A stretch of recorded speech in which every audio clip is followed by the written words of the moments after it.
and get going with our program this morning. Um, this is a meeting of Federal Focus on Housing, where we regularly share updates on what is happening in Congress, executive actions, and other information that relates to federal funding and policy for housing. And I see a couple folks greeting each other in the chat. So if you want to go ahead and introduce yourselves in the chat, say hello, that would be great. I'm just going to give some quite brief updates. I didn't end up putting together any slide deck on this because it's quite brief before I turn it over to the main part of our presentation today, which is a deeper dive discussion on what is happening with continuum of care funding. And we're very grateful to have Ben Helvig Anderson, who is the Vice President of Policy and Organizing at Beacon Interfaith Housing Collaborative, to join us for that. So just as we are, oh, and Chris Latondras is here as well. So, okay. So between the two of them, thank you so much for being here. Chris is the Executive Director or CEO of Beacon Interfaith Housing. So just as we're getting going here, I think the big news or new thing that has happened that some folks may have seen in your news this morning is that this quite large piece of legislation that's called the Road to Housing, which is a compilation of many of the more major housing-related bills that have been developing over the last several years and have some bipartisan support. This Road to Housing ended up being attached to the Defense Authorization Act, which passed the Senate last night, October 9th. So this is a very big deal for this piece of housing legislation. The next stop is the House. Some folks here might have been on our most recent call where we had staff from Senator Smith's office on the call giving a deeper dive overview of the Road to Housing. Senator Smith has been quite involved with the Road to Housing and several of her bills that she has worked on with many of us have been incorporated into the Road to Housing. So I will be forwarding the materials from that call when we send out the recap just to refresh folks. But one piece of news that they had shared was that that there is no House version of this Senate bill, the Road to Housing. So that's just something to note as this moves on to the House. However, another just tidbit is that I think that it is perceived that the Road to Housing may have some good momentum, in part because the Defense Authorization Act is seen as a must-pass piece of legislation. So more to come on the Road to Housing. In shutdown news, I think we don't have any significant updates beyond what has been shared already. I want to say a thank you to Ann Smetek of the Housing Justice Center, who earlier this week hosted a virtual event with a more detailed run-through of the HUD and USDA contingency plans. And when we send out the recap, I will also refresh folks on those materials that she shared. And we are still continuing to hear that federal funding is expected to extend, including for rental assistance, well into November, and we'll continue to update on any additional information we hear regarding that. So with that, if you have other questions or feedback about shutdown or other things you're experiencing, we do want to continue to collect that. I'd invite you to put that into the chat if you do have questions or information, and we'll see once we kind of hear a little bit more about the continuum of care situation, if we have some time to also highlight any of that feedback that you'd like to share. But with that, I'd like to pass things over, I believe, to Ben, and Ben can kind of help manage who is running the presentation here. Thank you so much for joining us, Ben. Great, thank you. So my name is Ben Helvig Anderson with Beacon, and we're going to do a big presentation here, but I want to pass it up first off to our CEO, Chris, who's going to do a little intro to that, and then a little postscript to it after we run it through. So Chris, go ahead here. Yeah, thanks to Minnesota Housing Partnership and to each of you for carving a little time out of your morning for this really important update. As Ben will share in this presentation, this has been a rapidly developing situation, but what we believe it all adds up to is perhaps in the last 40 years, there has never been a more important all hands on deck moment for the future of bipartisan progress on proven solutions to ending homelessness. As Ben will show in this presentation, it really is a code red moment that HUD's new rules, at least what they intend, what they say they want to do, if they succeed, it would unravel 3.5 billion in annual investments and immediately put 170,000 Americans who've recently overcome homelessness at risk and our broader community stability at risk nationwide and here in Minnesota as well. For those of you that are Star Wars fans, this is sort of a help me Obi-Wan Kenobi, you're my only hope moment here. And I think Minnesota is uniquely positioned to play a leadership role, not just in mobilizing our community, but really in the nationwide effort to protect these solutions and this funding, but before it's too late. Beacon, for our part, and we didn't choose this fight. This fight came to us in the form of a what's now become a pretty high-profile case, the reversal, HUD's rapid reversal and reissue of HUD COC builds, of which Beacon was a recipient in coordination with both the Hennepin and Ramsey COC, about $5 million across 2 Beacon projects. We suspected at the time and now have confirmed and learned, again, as you'll learn in the presentation today, that the rules that HUD wanted to apply to that program, in fact, telegraph their intentions for the entire program. So it's not a fight that Beacon chose or Minnesota chose. It's a fight that has come to us, but really requires a coordinated response legally, policy organizing, and from a PR standpoint. And for our part, there's a national table that's emerged around this, led by the Corporation for Supportive Housing and the National Alliance to End Homelessness. You're probably familiar, or you will after this presentation, be familiar with the national lawsuits that are emerging around this, of which, well, I won't share yet what Beacon's role is going to be in that because it's still under in development. We should be able to share it more soon. But the bottom line here is we believe that coordinated legal, congressional, and PR action can, in fact, help protect this funding, these investments, and these solutions before it's too late. So with that, I'll turn things over to you, Ben, to take us through the presentation. Thanks, Chris, for the intro. So we're going to it's a lengthy presentation here, but we think it's really important to be clear and thorough around kind of this whole piece that we're about to present, what all led up to things. So let me begin here. So we really see this, as Chris said, as a really defining moment around supportive housing and the COC.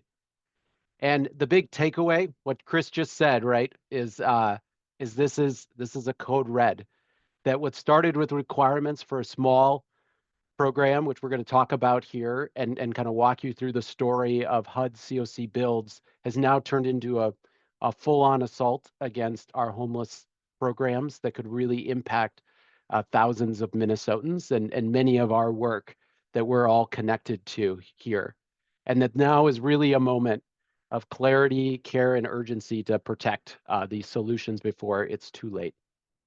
So let me start with just a prologue about what is the continuum of care. Now, many of you may be able to give this presentation better than I about what this is, and some of you may be less connected with it. So I just want to get us all level set on kind of the same page of what the continuum of care is. It's a program out of the federal government, out of HUD, that for 30 years is really invested in local communities to coordinate their housing, health, and supportive services to make real progress towards ending homelessness. And its real goal is moving people really out of the housing first philosophy, which we'll talk more about here as we move along, that really housing ends homelessness and that we need to get folks into housing and to get them the services they need. And so this program's moved 3.6 billion annually into communities through local regional system grants, right to providers or to systems work that works through annual contracts. And funds are awarded through all of these local systems that many of you may be fully plugged into or a part of here on the call. So, and how that really works, and that 3.6 billion really flows into these 400 local COCs, these local communities of care that really move the dollars through. Part of what we're going to talk about is not the main point of this whole program, but a tiny new little thing called COC Builds to build supportive housing. This is an important part of the story, but kind of a side shoot of what really all of the money has been moving towards, which has been 87% of the funding has really been about how do we move people into permanent housing. And really supportive housing has been like the key intervention that so much research and proven work has been said that this is the most cost-effective way to stabilize folks and move them forward with services towards housing stability. We know, and many of you may be connected to the work COCs do around coordinating our community response with the HIMS database or the coordinated entry systems, and also it funds some emergency responses through rapid housing and transitional housing. So this is the backbone, often invisible. Most people don't understand it because it's so atomized and disparate in all of its different contracts flowing around. But this is the way our system is being funded to really move people from homelessness to housing stability. So let me walk through now kind of what has been happening to really attack that system. And so we knew early on, even before that there's been a long conservative approach against this model, that they really see it as you know, easy road for folks, and that this bipartisan consensus around this has started to break apart. And so in 2023, this is an article from the New York Times really saying that conservatives have now really turned against this housing first model, and that what was dominant for decades under President Bush, President Obama, and now President Biden has now really become, conservatives have started attacking. And we saw that immediately then when Trump administration moved into office. The president's budget, which of course was just a proposal to Congress, it doesn't enact, immediately eliminated what we just said, the COC program. So I want to repeat, they eliminated it and basically put it into another emergency response program, put all the funding. They shifted all the funding away from it. So we know immediately that their intentions. Now, Congress rejected this approach in all of the versions of the budgets that have been flying around. And so we do not think this is anything serious, but it shows very much the administration's agenda. And we've also seen this strong agenda against housing first through the president's executive orders on homelessness. So that moves into then the saga around the COC builds and how Beacon's been particularly a part of that, and how this is again foreshadowing this greater attack around the whole program area, around housing first, permanent supportive housing, and COC. So COC Builds was a small new program under the Biden administration, which came about in August 2024, and it said, we want to build more supportive housing. We'll create a small grant program, 175 million. Local COCs have to nominate a project that's going on in their area, and they can hopefully and see if they can get awarded. Beacon was nominated both by Hennepin County COC and Ramsey County COC for two different projects we're building of supportive housing. Now, when the new administration came in, the program kind of was wiped away, and we were kind of surprised. It actually reemerged in May as a smaller $75 million program with some of the same intent, most of the same intent, with, of course, some different requirements around the administration's executive orders. But we again reapplied with the counties. And then in August, we're informed by Senator Smith's office that we had actually won some funding and that congressional offices were reported, were given that there was an appropriation about to happen into their districts through these awards. So we were very excited. We got 2 awards, pretty amazing to be one of the 13 organizations that were going to get awarded these funds. And then HUD never contacted us. We could never get a hold of them. They never issued the contracts. So then in September, nearly a month later, they kind of ignored that those awards ever happened and issue a whole new program with a whole new timeline and a whole new set of qualifications. And I just want to look specifically at what that is. And so this is the third time the program's being reissued. And I'm using the word there, NOFO. That's the Notice of Funding Opportunity. That's when the government releases a program to get funding. And what they required suddenly in this program that was supposed to build permanent supportive housing was that the project had to serve some very particular needs of, elderly or physically disabled. It had to require services per the lease and contract, which is not the policy of Housing First or the effective way, and is in direct conflict with low-income housing tax credit rules around funding, supportive housing. There was also language around how much the locality you're in has to follow, the administration's agenda. So it has to follow those things around homelessness and around immigration. And even if you're in line with these, but your locality isn't, you're then not able to check that box. And then, of course, there was another one around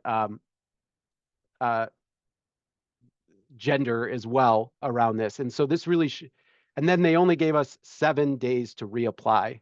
And so Beacon was not able to check all these boxes, and almost no one, I bet, was, which really showed kind of the direction they were moving of both putting in a real ideological frame on the funding, and secondly, very much exempting supportive housing and that from what the funding could go to. And so the impact on Beacon was that we were supposed to get awarded their 5.2 million of the 75 million to create 2 buildings and be a big part of their capital stack to move forward on. One was Astor Commons in Hennepin County, youth supportive housing, which is the rendering up top there, and the second Gladstone Crossing, 40 units of family supportive housing in Ramsey County, which is below there. And so our response has been, and working nationally, is that luckily the National Alliance to End Homelessness worked with partners to file a lawsuit to stop that third NOFO from moving forward and being issued at all. So that's kind of stopped everything. And they were able to receive a national cease and desist on that via the lawsuit. And other organizations are exploring how they interact or be a part of that lawsuit, including Beacon. And then we've also been organizing with those 13 organizations to coordinate a response, specifically about the COC builds and how do we advance this forward? How do we reverse these decisions and really get the money that we think we were fairly awarded? But I think the bigger piece we've been really leaning into, and why we really want to be talking to all of you, is because we really want to raise the alarm that these requirements in what is a very small part add-on to the full COC program is what is coming to the full COC program, right? The COC program is funded via contracts annually, and all of these requirements could be placed on those to really transform the program. And so that moves us to the real chapter 2 of our story, where this is confirmed that there are proposed changes to the full continuum of care. So just last week, the Politico reported rumors were confirmed that there is a full-scale kind of remake of the continuum of care program and its contracts that the administration is moving. And we're grateful HUD employees leaked all of this information. We were hearing a lot of rumors of it before, but they were able to confirm it enough to publish an article. And what it really showed was some of the worst of what we were fearing, that there was a big shift away from permanent supportive housing, where no community can invest more than 30% of its COC program funds in proven solutions to homelessness, such as permanent supportive housing, with real kind of shift back to this transition, this focus on transitional housing with required services. So much of all the requirements we were seeing in COC builds really being translated onto this, and a huge disinvestment from supportive housing. Because to reiterate what I said, the way top of the presentation, 87% of the funding right now via COC goes to permanent supportive housing. So this would be a dramatic shift.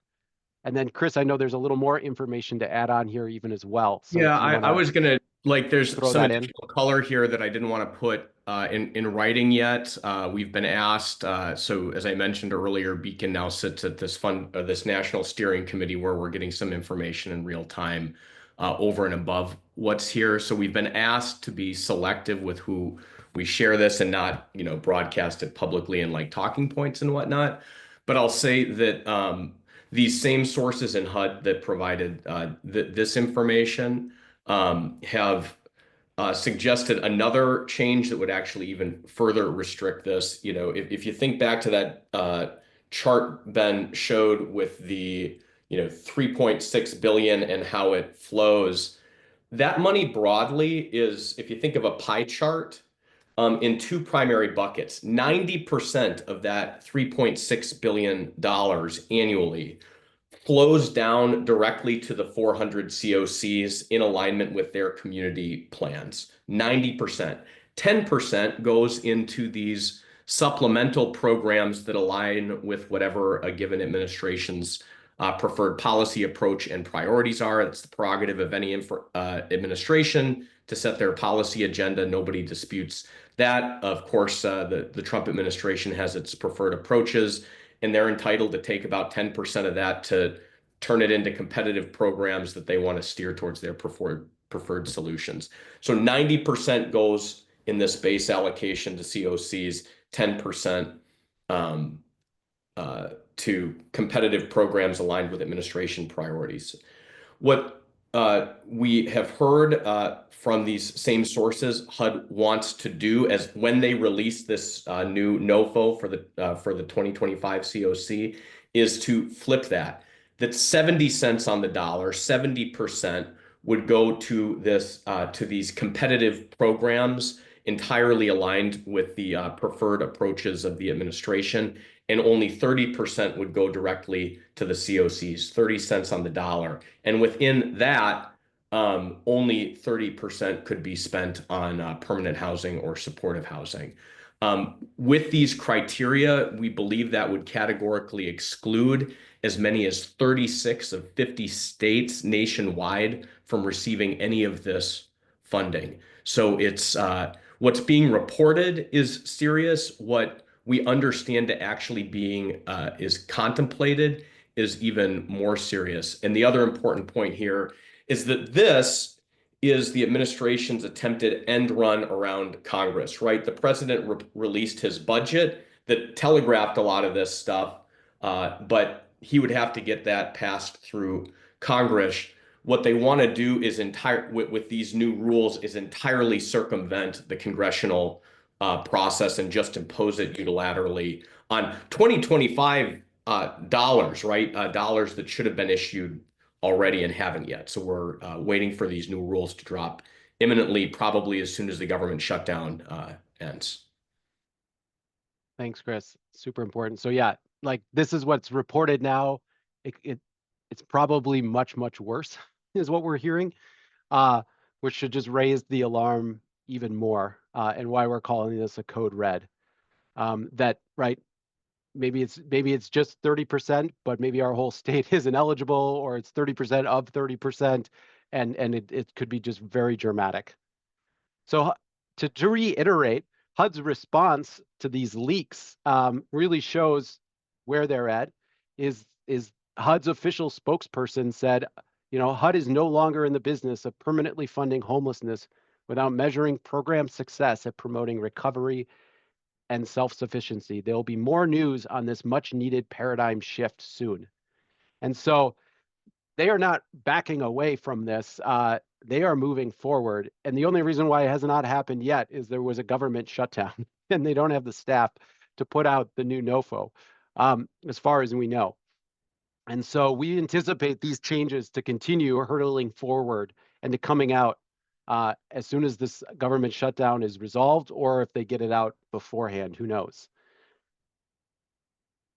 So just in conclusion of all of this, before I go into then how are we responding to it all, through the president's budget, all the messages they've been saying, the HUD COC builds contract, their words, and the leaked information, like they are telling us what they want to do.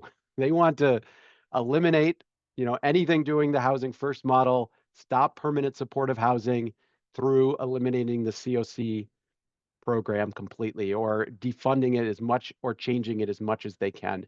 And we should believe that and take that very seriously. So that raises the question, how should we respond and what do we need to be doing now?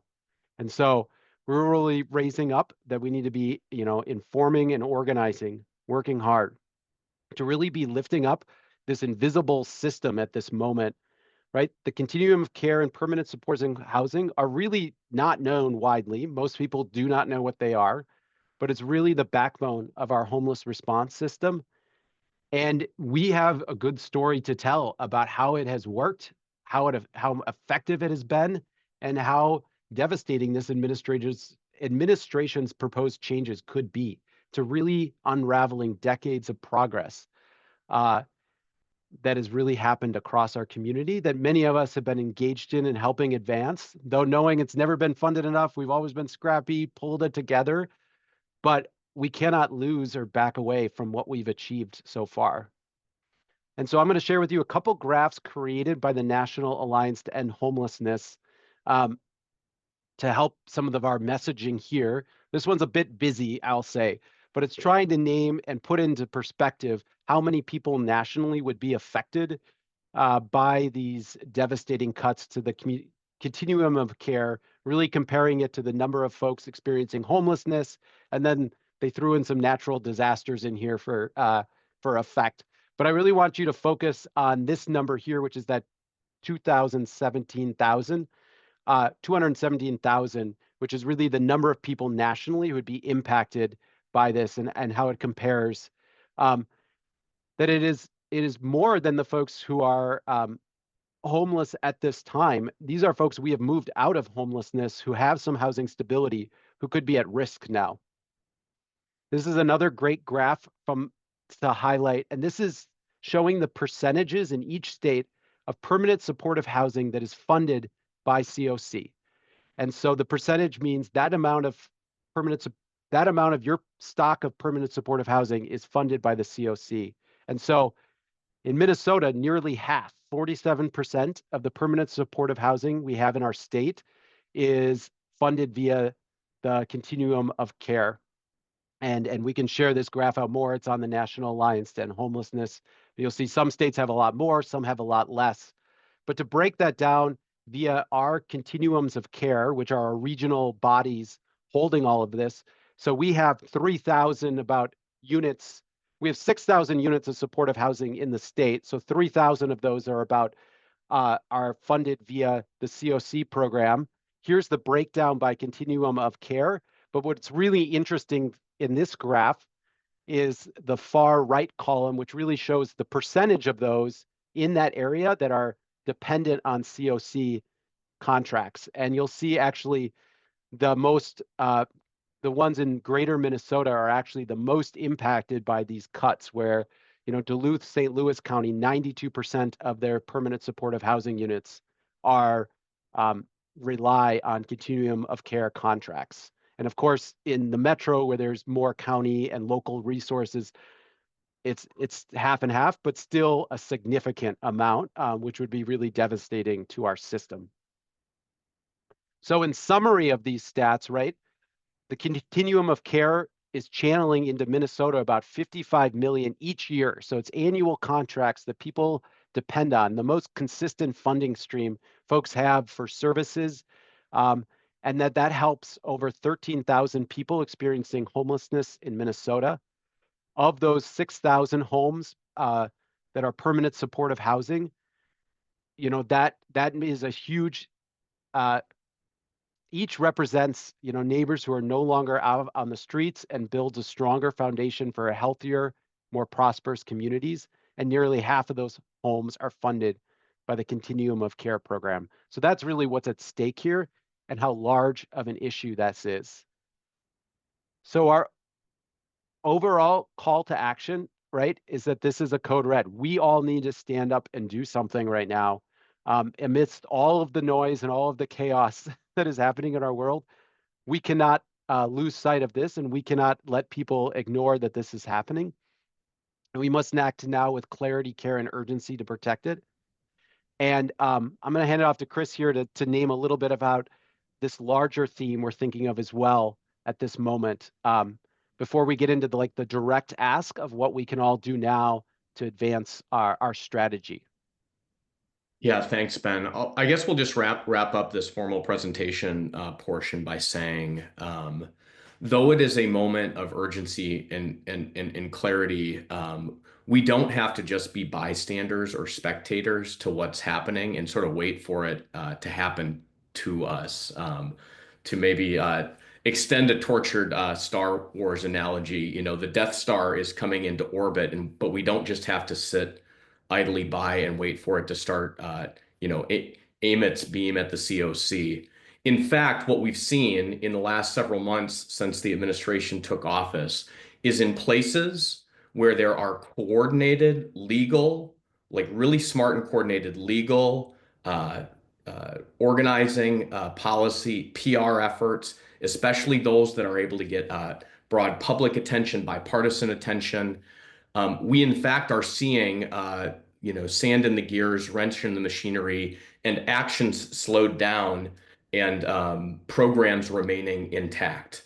So I don't think that any of us should see it as a foregone, inevitable conclusion that the administration will prevail in eliminating the COC funding, but it is only if we act that we can keep it intact. And I contrast that, for example, with key programs where there have not been coordinated legal organizing and PR efforts, where things that were sort of long assumed pillars of federal response have gotten thrown in the wood chipper. When I lived and worked in Washington, D.C., I was in the Obama administration at USAID. Doesn't exist anymore. And even if we wanted to put it back together again, that would be really difficult. So that's why we need to act now. I'll also say Minnesota has a unique role to play in this. What's clear from the national tables we're participating in is we are ahead of the game here in coordinating a legal organizing and PR response. And in fact, a lot of the strategies that have been developing here, and I just want to name the leadership in particular of Heading Home Funders Collaborative, Minnesota Housing Partnership, in helping coordinate some of the policy response that we'll be talking about in a moment here, and some of the PR response. In fact, some of the playbooks we've been developing here are now informing the national strategy and matriculating out to states to get engaged in similar efforts. So, I mean, I'm just looking at the number of people on this call, 100 folks. You should not assume that there are well-organized efforts like this already underway nationwide. Minnesota, this is just a testament to Minnesota leadership, and we get to write that next chapter together. And really then the imperative, the call to action in this morning is like, number one, yes, we need to move with urgency right now to protect the COC. But number two, in the face of what may be a federal retreat, Minnesota has always been a leader on housing and homelessness. How do we see this as a clarifying moment, as a galvanizing moment to, with or without a fulsome federal role in holding these solutions, imagine how we might write the next chapter of this work together. And those are conversations that we will also need to be having in the weeks, months, and years ahead, and conversations that we all need and we are all needed for. So I'll turn things back over to Ben and Minnesota Housing Partnership for Great. So specific yeah, in the yep. moment. So I just want to, I'll set this up, and then Elizabeth, you can jump in a little bit here. Is that, we've been working uh, with the National Alliance to End Homelessness, the Corporation for Supportive Housing, to really align messages and strategy. And Elizabeth's been talking to a lot of their national partners. And really our overall strategy, is to really bring more and more attention to supportive housing through stories, media attention, PR strategy, those areas Chris mentioned, and of course, policy and political energy towards this as well. And so I'll turn it over to Elizabeth to explain kind of the specific back and forth that's going on in Congress and the action we need folks to do today beyond the greater call to action here of all of us stepping up and elevating this and figuring out how we can start organizing and talking about it.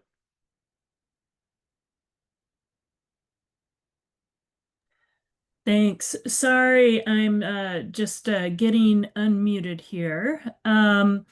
So, yes, so we have put together a couple of different tools to help you with taking action. Just wanted to kind of walk that through a little bit, and that there will be more things to come. But the primary strategy in Congress right now is to try to get a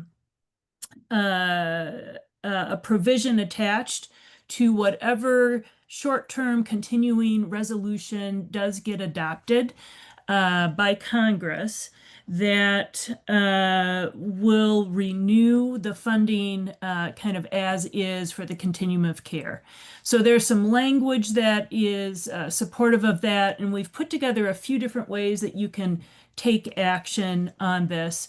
I will say right now, there is one continuing, so we have a bunch of continuing resolutions that have been proposed by Congress. So that's maybe of note. And I think folks have been following this a little bit, but just to kind of reiterate, the Democrats have proposed a continuing resolution, and probably the highest profile information we've been hearing about that relates to extending the provisions of the Affordable Care Act as part of that. But it has other provisions in it as well that are part of the Senate Democrats' negotiating position. And this provision that would renew the continuum of care funding has been included in the bill that has already been introduced.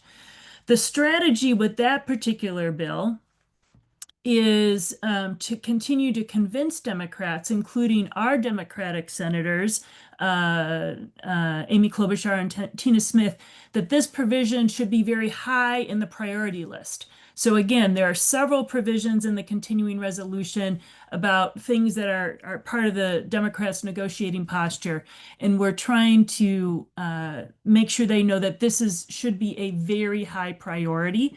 That it affects so many families in Minnesota. So that is part of the intention there.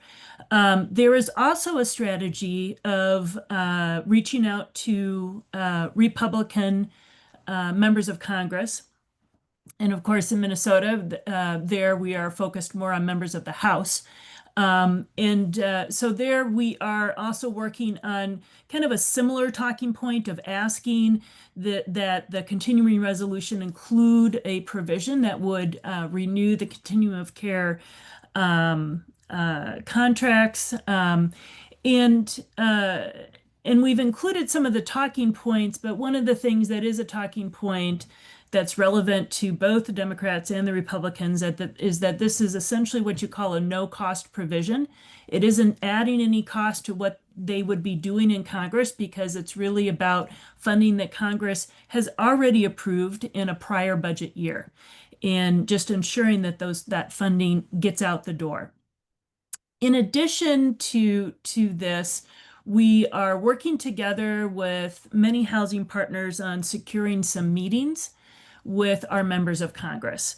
And so we may be reaching out to many of you on this call.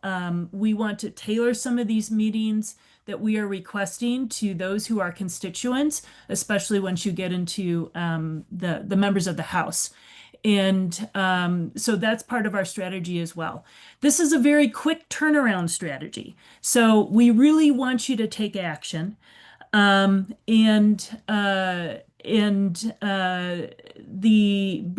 this is sort of dependent on what happens in Congress, we don't know exactly the timeline, but that is exactly why the urgency needs to be there. So if there's folks who have questions, happy to answer questions, but we are continuing to get just feedback from some of our national partners, both on what is effective in trying to reach both our Democratic members of Congress and our Republican members of Congress. How are we thinking of the important messages?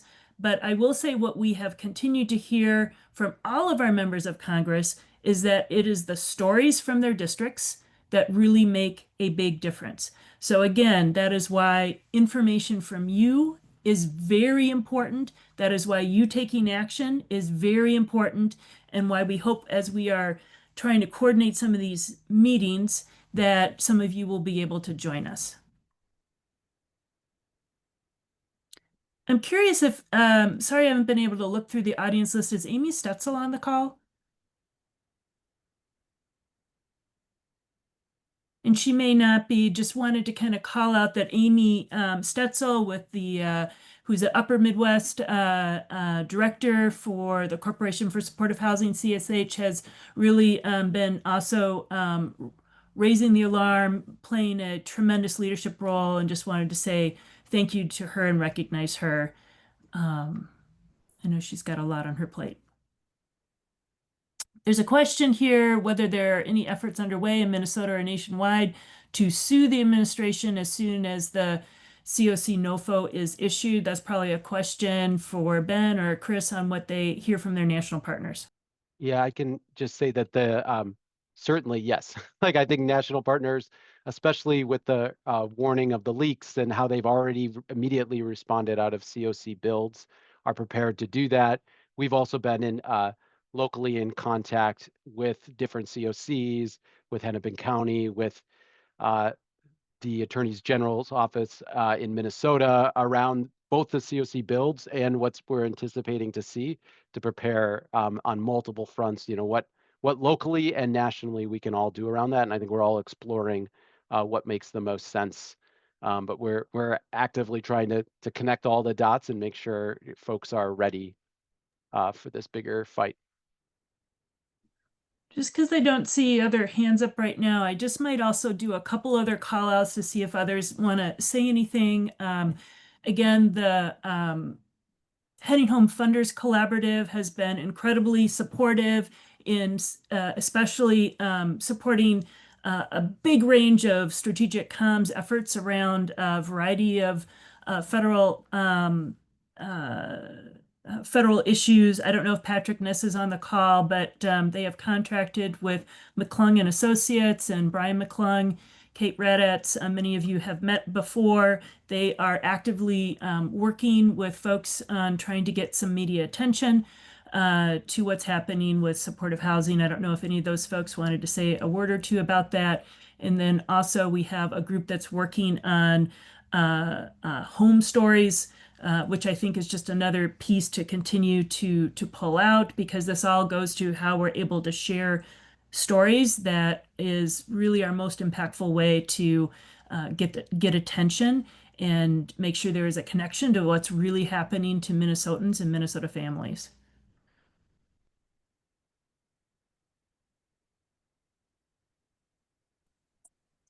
Thanks, Elizabeth. This is Patrick Ness with the Heading Home Minnesota Funders Collaborative. Just want to say how grateful we are for everyone stepping up, and we want to be as supportive and responsive as possible for Minnesota to meet this moment and help lead nationally to protect our systems that are in place that are keeping people in their homes. And so just appreciate the leadership, and we're here to walk alongside and support you in any way that we're able. Thanks.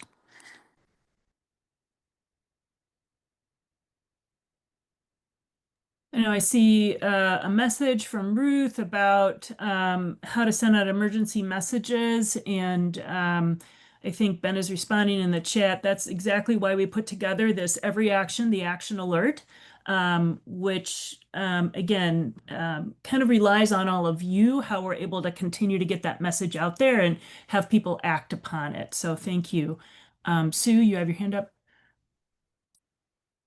Thanks, Elizabeth, and thanks, Ben and folks, for the presentation. So I really do support us really pushing the CR to include the funding continuing through 2026. Obviously, the Cicero Institute has been pushing this, and that's really a big part of the plan that HUD has in place in regards to these different types of changes, and that's been going on for 5 to 10 years. So this has been in the works for quite a while. I do think that as we're doing outreach to our Republican congressional members using the data that been presented in regards to the number of units that are supported specifically by the COC dollars can be really helpful with that, including stories from folks in those areas too, can be really helpful in getting the continuing resolution. I think some things just to think about is that the continuum of care out of McKinney Act, which started in 1994 and then was codified later on, McKinney is still a national competition, is how it's still, and it's basically a formula base under the continuum of care. But HUD has the authority to change that at any time.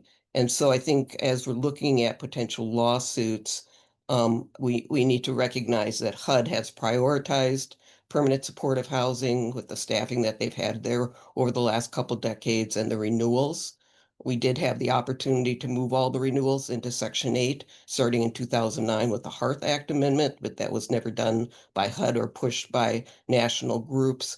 So I think that, as we're kind of thinking about, this whole process and, what are the things that are kind of in play, is to really, recognize that there are ways that the administration can actually do this without having to go to Congress. And that these have been just in the NOFO, that HUD has prioritized a specific part of the continuum of care.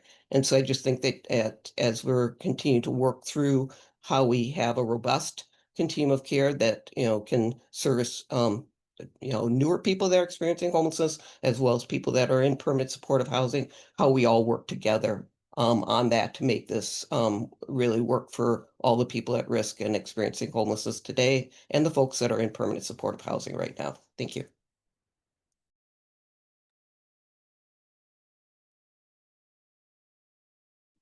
Thanks, Sue. And just because we got a couple last minutes, Carla, if you wanted to describe what's going on with the home stories, I think we would be able to do that and then end the call.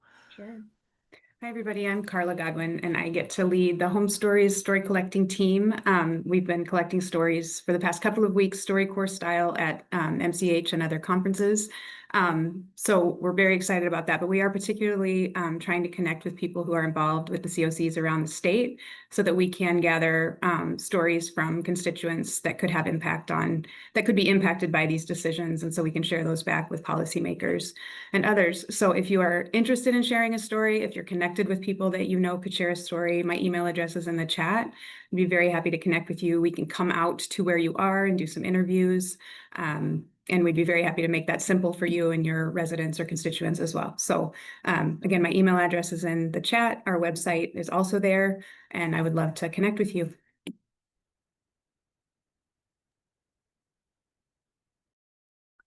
Thanks so much, Carla.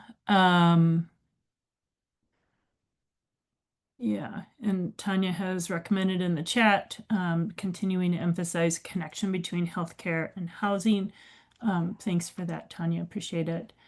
I'm not seeing other feedback in the chat or with hands raised, so maybe I'll just take this opportunity to say a tremendous thank you to Chris Latondras and Ben Helvig Anderson for helping really break down for all of us what is happening with the COC funding, and also putting together some effective action that we can take together. We're going to, as we send out the recap to this call, continue to kind of push that out to all of you and encourage a variety of related actions for you to take. And again, just to kind of say, this really is important. This really is what I'm hearing from everyone. A red alert, a 5-alarm fire. We really want people to engage. This is important, and thank you so much. All right. Good. Thanks, Elizabeth. Appreciate your leadership on this.